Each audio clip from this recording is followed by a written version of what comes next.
नमस्कार। आज हम बात करेंगे एक ऐसे छिपे हुए कोड की जो हमारे आसपास की लगभग हर चीज को कंट्रोल करता है। मैं बात कर रहा हूं अम्ल, क्षार और लवण की। तो चलिए केमिस्ट्री की इस दिलचस्प दुनिया में गोता लगाते हैं। क्या कभी ये सवाल मन में आया है कि नींबू का स्वाद इतना खट्टा क्यों होता है और वहीं बेकिंग सोडा का घोल हाथ में इतना चिकना सा क्यों लगता है? देखिए, ये सिर्फ स्वाद या एहसास की बात नहीं है। इसके पीछे छिपा है एक केमिकल राज जिसे आज हम साथ मिलकर खोलेंगे। केमिस्ट्री की इस कहानी के दो मेन कैरेक्टर्स हैं। ये दोनों एक दूसरे से एकदम अलग हैं, बिल्कुल ऑपोजिट, लेकिन दुनिया में बैलेंस बनाए रखने के लिए बेहद जरूरी हैं। और ये हैं अम्ल और क्षार। तो सबसे पहले बात करते हैं अम्ल की। आखिर ये है क्या? बहुत सिंपल भाषा में कहें तो अम्ल एक ऐसा पदार्थ है जो पानी में घुलते ही हाइड्रोजन आयन यानी H+ आयन रिलीज करता है।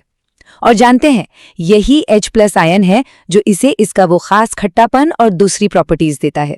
और अब आते हैं कहानी के दूसरे किरदार पर यानी क्षार पर, जो अम्ल से एकदम उल्टे हैं।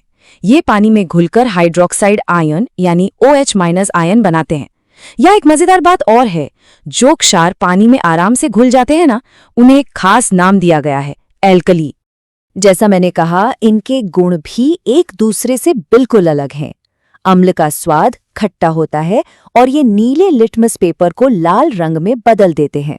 दूसरी तरफ क्षार का स्वाद कड़वा होता है और ये छूने में साबुन की तरह चिकने लगते हैं।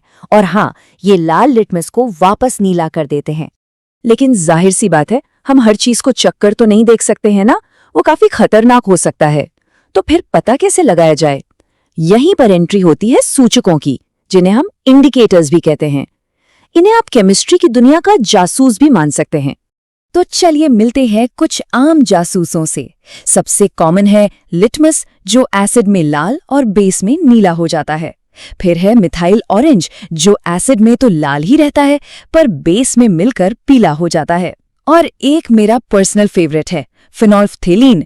ये एसिड में बिल्कुल कलरलेस रहता है, लेकिन जैसे ही बेस के कांटेक्ट में आता है एक कमाल का गुलाबी रंग दिखाता है। तो ये जो कमाल के रंग बदलते हैं ये सिर्फ देखने में खूबसूरत नहीं है, ये असल में केमिस्ट्री का तरीका है हमें ये बताने का कि किसी चीज का असली नेचर क्या है, वो एसिड है या बेस। अच्छा, तो इंडिकेटर्स हमें ये तो बता देते हैं कि कोई चीज एसिड है या बेस, पर क्या इतना जानना काफी है कोई एसिड कितना स्ट्रांग है या कोई बेस कितना वीक? मतलब हमें सिर्फ हाँ या ना नहीं, बल्कि उसकी ताकत भी जाननी है। और यहीं पर काम आता है pH स्केल। कई लोग सोचते हैं कि ये pH आखिर है क्या? इसका मतलब है पोटेंस ऑफ हाइड्रोजन, जिसका सीधा सा मतलब हुआ हाइड्रोजन की शक्ति। ये स्केल बस हमें यही बताता है कि किसी सॉल्यूशन में हाइड्रोजन आयंस की पावर कितनी है। तो ये रहा pH स्केल, 0 से लेकर 14 तक का एक सिंपल सा पैमाना। आप इसे केमिस्ट्री का एक यूनिवर्सल कोड समझ सकते हैं, जो हमें किसी भी घोल की एसिडिटी या बेसिसिटी की एकदम सटीक वैल्यू बताता है। इसे समझना बहुत ही आसान है। अगर किसी घोल का pH 7 से कम है तो वो एसिडिक है। अगर pH ठीक 7 है तो वो न्यूट्रल है, मतलब ना एसिडिक ना बेसिक, जैसे कि साफ पानी। और अगर pH 7 से ज्यादा है तो समझ जाइए कि वो घोल बेसिक या एल्कलाइन है। और एक बात याद रखने वाली है, 7 से आप जितना दूर जाएंगे, चाहे 0 की तरफ या 14 की तरफ, वो घोल उतना ही ज्यादा स्ट्रांग होगा। पर ये मत सोचिएगा कि ये pH स्केल सिर्फ केमिस्ट्री लैब्स की चीज है। नहीं, बिल्कुल नहीं। ये हमारे शरीर के अंदर, हमारे खाने में और हमारे आसपास की दुनिया में हर सेकंड, हर पल अपना काम कर रहा है। हमारा अपना शरीर ही pH का एक बेहतरीन एग्जाम्पल है।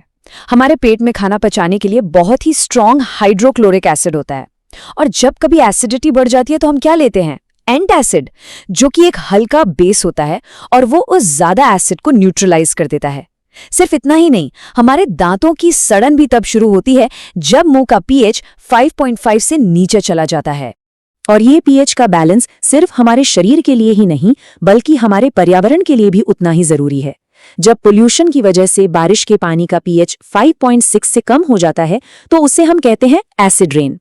और ये एसिड रेन जब नदियों और झीलों में जाती है तो वहां के पानी को एसिडिक बनाकर मछलियों और दूसरे जलीय जीवों के लिए खतरा बन जाती है।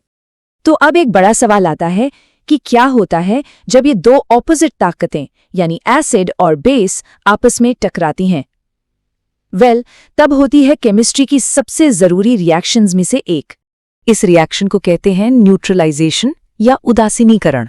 होता यह है कि जब एक एसिड और एक बेस मिलते हैं तो वो एक दूसरे के असर को पूरी तरह से खत्म कर देते हैं, मतलब न्यूट्रल कर देते हैं। और इसका नतीजा क्या होता है? नतीजा ये होता है कि दो बिल्कुल नई चीजें बनती हैं। एक है सॉल्ट यानी लवण और दूसरा है पानी।